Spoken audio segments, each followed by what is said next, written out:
Guépard. Il appartient à la manade de Cuillet. Et les porteurs d'une... Sixième tour de l'après-midi, le Buau d'Or 2010, Guépard de la manade de Cuillet. Alors on ne sait pas si Garland lui a mis un peu la pression en lui disant qu'il avait fait un bon quart d'heure et qu'il fallait qu'il s'accroche. On espère qu'il nous fera aussi régaler celui-là. Ouais, le taureau a la pression, il sort après Garland. Et vu la course qu'il a fait Garland, il a des soucis à se faire, hein, et il a besoin d'être bon. Et je pense que Guépard, on sait que c'est un taureau qui est bien aussi. Hein. Donc on pense assister un grand quart d'heure comme on a eu avec Garland.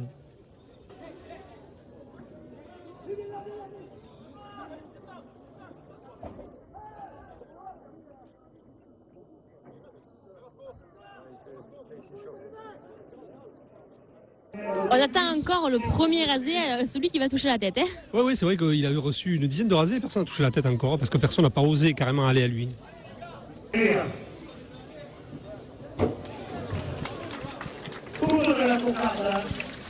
Et c'est Loïc Ozol qui fait le rasé pour couper la cocarde. Oui, c'est parce que c'est le premier qui va carrément à la tête, parce que les autres, chaque fois, le taureau anticipait, il s'écartait un peu, et il ne touchait pas la tête. Là, vraiment, il a été... On sait que le taureau est bien maintenant, là, on va voir par la suite s'il confirme. Et il a vu partir de loin, hein, Romain Bruchet. Voilà, il a fait ce qu'il ne faut pas faire, il ne faut jamais s'écarter. Mais c'est parce que les tourneurs ne lui tenaient pas très bien aussi. Les deux glanes sont partis, un de Outarka et sur la reprise Adrien Poujol. On voit bien le taureau avec son petit coup de tête à gauche. Hein. Il est plus facile pour poser la main à droite qu'à gauche. Adrien Poujol, le maire du Grosnois, le conseil municipal, porteur de la cocarde à 200 €.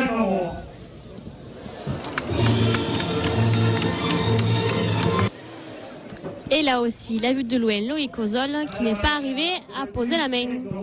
Oui, mais là, il est parti dans le milieu de la piste au taureau, il faut aller à sa tête. Hein. Il faut le raseter, pas le faire venir. Et là, je ne comprends pas comment il rasette aussi mal le taureau. Alors que jusqu'à présent, il a raseté bien tous les taureaux, et là, il s'en va de la tête à chaque fois. J'ai l'impression que les rasetteurs, en ayant raseté Garland, ils ont l'impression qu'ils ont fait la course, que c'est suffisant. Mais là, il faut quand même aller jusqu'au bout. Et là aussi, on sent que ça roumet. On ne voit pas beaucoup de rasés. Mais non, personne ne veut pas faire les premiers. Et voilà, vous savez, après, c'est facile sur les reprises. Mais le premier rasé, il anticipe le taureau, il a de la vivacité. C'est compliqué pour les hommes. Il casse la course du taureau. Le taureau a la course de son quart d'heure coupée.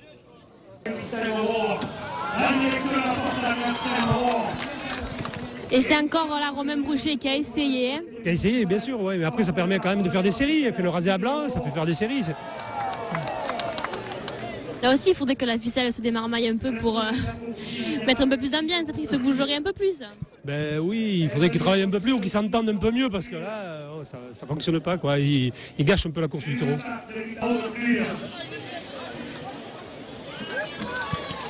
Encore une fois, Romain Bruchet.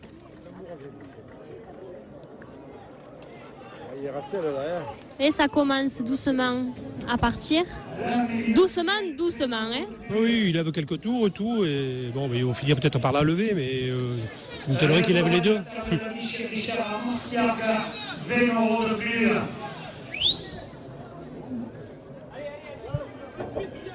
On sent pas la même mayonnaise qui monte comme tout à l'heure avec Garland. Hein. Non. Non, pas le même quart d'heure que Garland. Bon. Il y a eu trop de temps mort pour le taureau. Hein. Les hommes n'ont pas trop rasoté. Et le taureau, c'est un peu gaspillé. Dommage. Hein.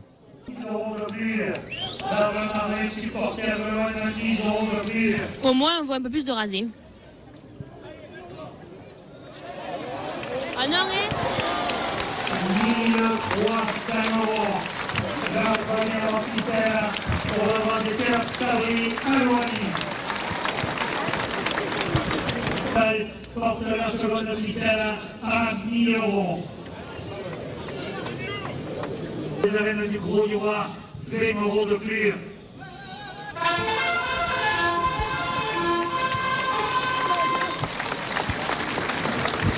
Guépard qui rentre au toril avec sa deuxième ficelle. Ça manque d'engouement hein, par rapport au quatrième quart d'heure. La course du taureau a été un peu gâchée par le manque de travail au début, surtout officiel.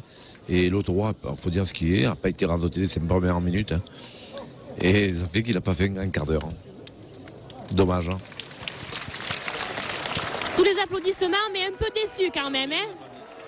Et Guépard qui rentre sans Carmen, bizarrement quand même, parce qu'il ne sera quand même pas passé au travers de sa course. Et on voit Benjamin qui va à la présidence. Le taureau, il était bien, il dominait un peu, mais il n'était pas très spectaculaire quand même. On ne le sentait pas. Il prenait une ou deux séries, il lâchait. Donc voilà, mais c'est pas parce qu'on lui a mis d'argent que ça aurait changé grand-chose. Je crois que c'est les hommes qui ne se sont pas assez impliqués. Les gens, ils ont crié parce qu'ils voulaient qu'il recommence le tour. Le cocardier qui est parti à Bordeaux, c'est vraiment. Il appartient alors là de Fabre-Mangan. Il est porteur d'une cocarde et de deux plaques de 90 € chacun.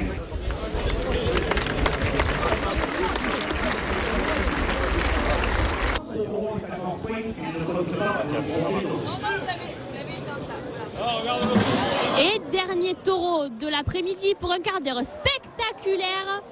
C'est Rémois de la main de Fabre-Magnan et ça commence fort. Hein. Oui, ça commence très fort. On savait qu'ici les planches lâchent, donc si le taureau fait la course qu'il a fait à Beaucaire, ça va être extraordinaire. Pour finir en beauté, on l'espère, c'est Rémois. Aïe!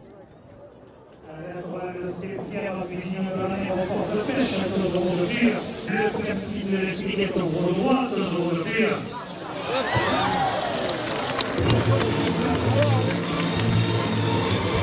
Gros coup de barrière derrière Adrien Poujol, Loïc Ozol. Un festival de coups de barrière encore.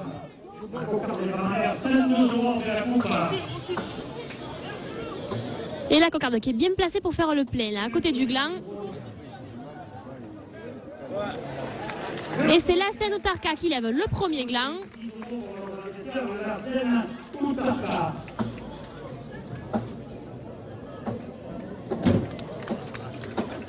Le petit camarade de libre pour les petits amateurs de la Nizarienne, 2 € de pire.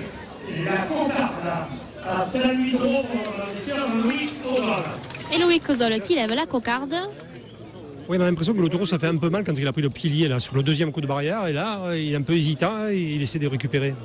Il s'est fait mal, hein. Mais Samedi soir, pour le cercle des arènes du Gros Joie de Stéphanie Lamien, 5 € de pire. gros coup de barrière derrière Marc Sanchez qui lève le deuxième gland sous cette action. Ouais, c'est bien parce qu'il avait rien fait ce jeune. Et sur un bourrasé, il a levé le gland. C'est bien.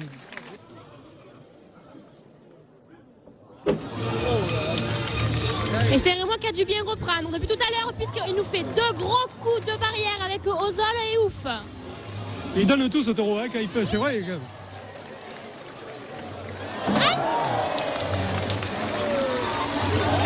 que c'est beau, tout le monde est debout pour applaudir ce taureau.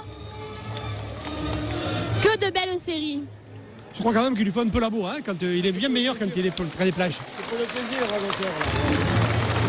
Comme diraient ses propriétaires, on a l'impression que plus il tape, plus il a envie de taper, plus il y va et il nous régale. Je dis, c'est incroyable de voir un taureau comme ça. À toutes les courses que je l'ai vu, il fait 20-30 coups de barrière.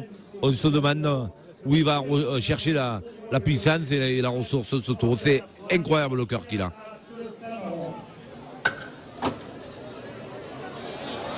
Et la classe, bien sûr, avec Adrien Poujol. Pas grave, c'est pour le plaisir, là. On a vu le taureau récupérer là quelques temps et puis là, hop, il redémarre. Ouais, Je demande où il va chercher toute cette énergie quand même. moi je pense quand même qu'il s'est fait mal en début de course là et après hop, il se soigne, il récupère et puis après il repart. Le moral qu'il a ce taureau, Jackie, à toutes les courses, c'est incroyable.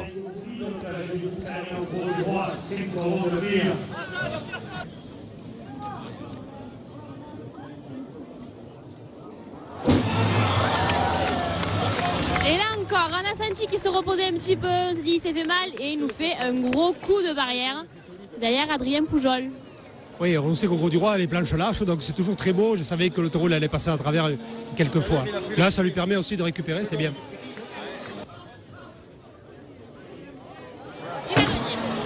Et voilà, derrière, Marc Sanchez.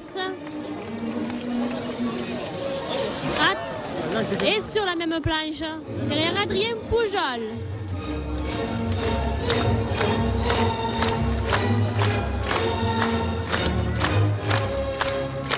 Il en aura fait 2 gros là.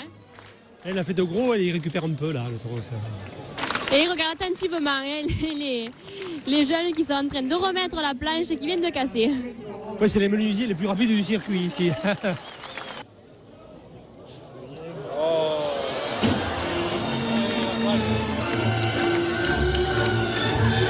Et bien fort aussi derrière Loïc Ozol. Ce taureau. Il faut le rentrer. Vous avez un quart d'heure.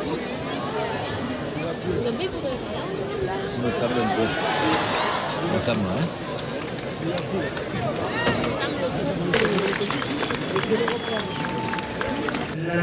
Donc Saint-Rémy restera 2 minutes de plus en piste, à la demande du manadier, comme vient de le dire Jacques Valentin. Ouais, à la demande du manadier. Alors, j'ai pas trop compris, là. Je sais pas. On espère que ça ne sera pas les minutes de trop et qu'il se fera mal pendant La ce... présidence avait décidé de le faire rentrer avant, peut-être, hein, le quart d'heure, parce que nous, ça nous a semblé que le quart d'heure était pas long.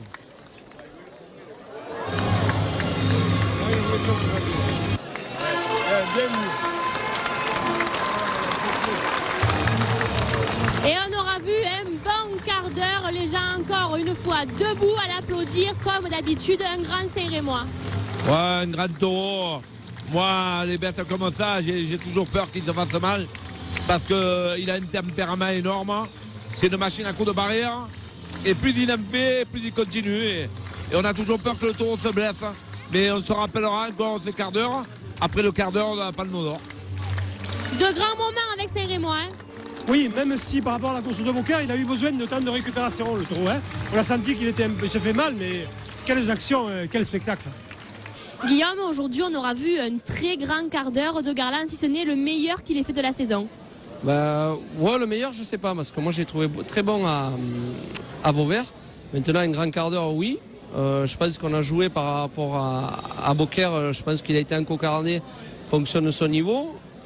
Il n'avait pas beaucoup, très peu de tours aujourd'hui. Je pense que les hommes l'ont raseté comme il fallait. Et on a vu un très grand taureau, un grand cocardier.